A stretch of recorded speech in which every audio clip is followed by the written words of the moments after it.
भारत से कोसों मील दूर रेगिस्तान की दुनिया में बसा सऊदी अरब, जहां के किंग सलमान इन दिनों अरबों सऊदी रियाल खर्च करके अपने सपनों का शहर बना रहे हैं। मिशन 2030 के तहत एक ऐसा नियोग शहर की बसावट कर रहे हैं जहां रहने का ख्वाब लोगों ने अभी से देखना शुरू कर दिया है। सऊदी अरब की इस नई दुनिया में दुनिया की ऊंची ऊंची इमारतें होंगी, नकली चंद्रमा होगा, शीशे की दीवारें होंगी, रोबोट और आर्टिफिशियल इंटेलिजेंस होगी, वास्तुकला की अभूतपूर्व संरचना।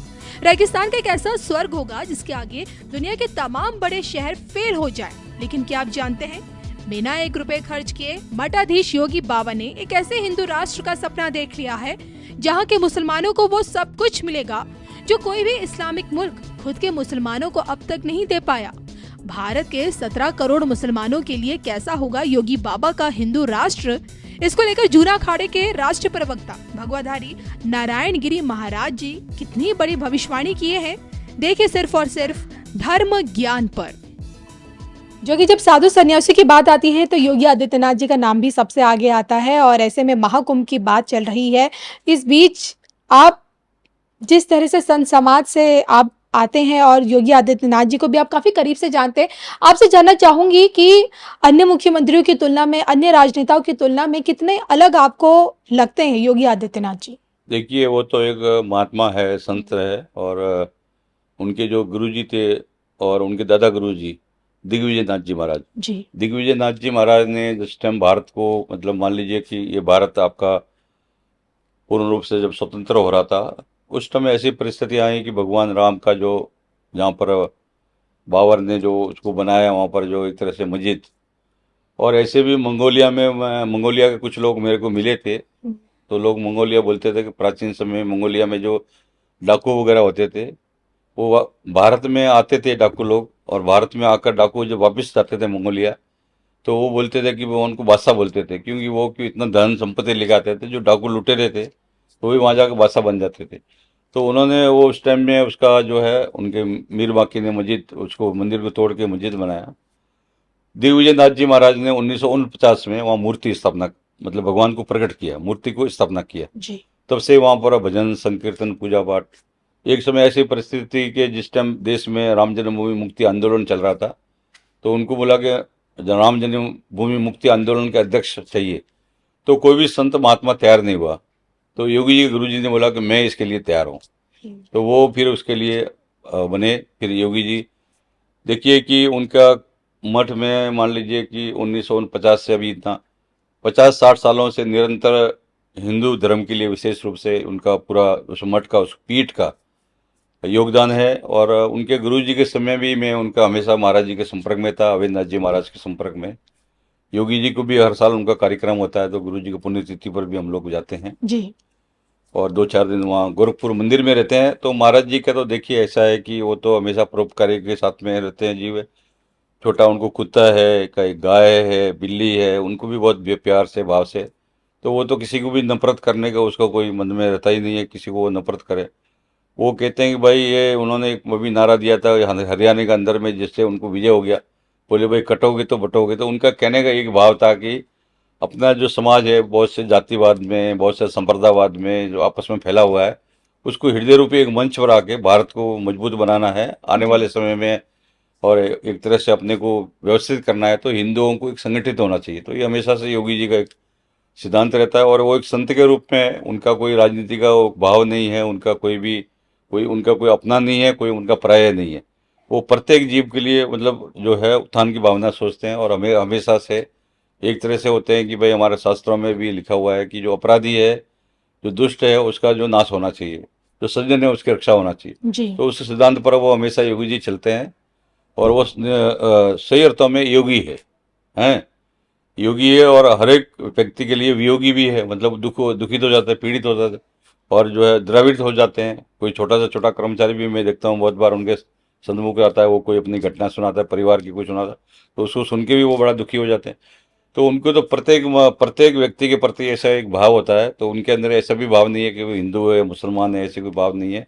उनके मठ के चारों तरफ बहुत से मुसलमानों भी रहते हैं, जी, जहाँ पर करीब 550 दुकान है, उसमें से 150 दुकान मुसलमान भी चलाते हैं, फूल पूजा पाठ का सब चलाते हैं मुसलमान लोग भी।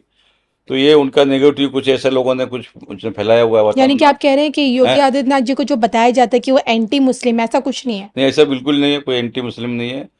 वो तो कोई एक तरह से सबके हित में है। वो एंटी मुस्लिम इस तरह से है कि भाई कोई दुष्ट प्रवृत्ति का है, जो राष्ट्र के विरोधी है, जो इस देश में रहता है उसके बाद देश के प्रति समर्पित नहीं है, और जो हमेशा से जो है हमें दूसरों के प्रति मतलब जो है क्रूरता वाला भाव रखता है, ऐसे लोगों के लिए वो जो है अपनी ऐसी दृष्टि रखते हैं। नहीं तो वो किसी के प्रति कोई विरोधी भावना उनके नहीं है, सबके प्रति समदृष्टि रहती है। वो तो हमेशा से कि सर्वजन हिताय सर्वजन कल्याण ऐसी भाव रखने वाले योगी जी है। मैं तो उनको लेकिन नजदीक से हिंदू राष्ट्र की बात करते हैं और आप ही का वक्तव्य है कि राम मंदिर निर्माण के टाइम पे आपने कहा था कि भाई हिंदू राष्ट्र की नींव तो योगी आदित्यनाथ जी ने रखी दी है, लेकिन हिंदू राष्ट्र की बात जब आती है तो कहीं ना कहीं मुसलमानों की चिंताएं भी सामने आ जाती हैं।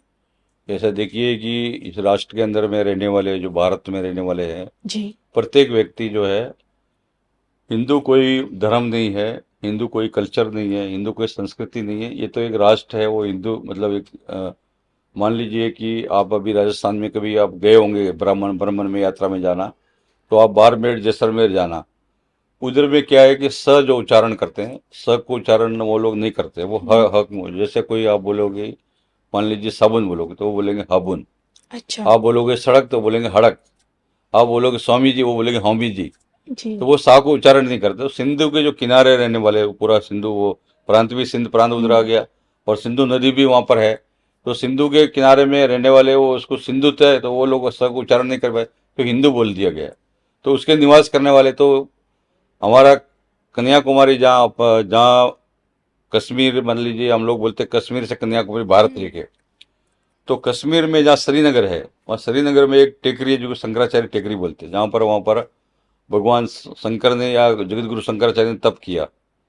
और कन्याकुमारी जहाँ भारत का एकदम एंड होता है, जहाँ कन्याकुमारी, जहाँ पर विवेकानंद जी शिला है, और जहाँ पर अभी मंदिर बना हुआ है कन्याकुमारी मंदिर, कन्याकुमारी बोलते हैं पार्वती जी को।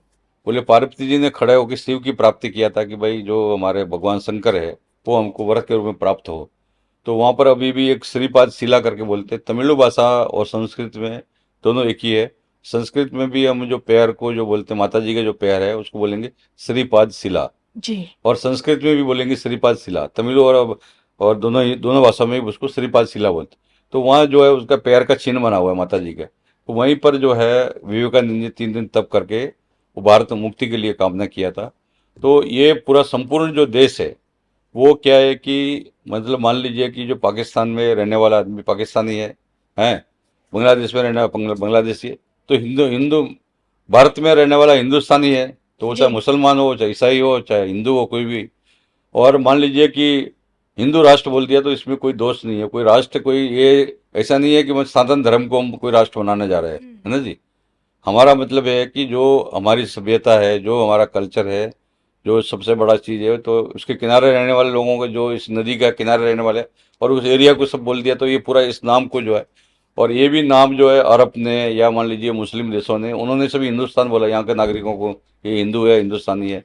तो इसमें कोई बुराई नहीं है। और ये समझिए कि राम भगवान का मंदिर का स्थापना होने के बाद में इस देश में जब भी आप ये हिंदू राष्ट्र बनेगा, तभी भी सब लोगों को न्याय मिलेगा, सभी लोग व्यवस्थित होंगे। जितना आजकल उपद्रव वगैरह हो रहा है, ये शांत होने का एक ही उपाय है कि देश जब हिंदू राष्ट्र बन जाएगा तो निश्चित रूप से सारा चीज़ों का समाधान हो जाएगा, ऐसा मुझे विश्वास है।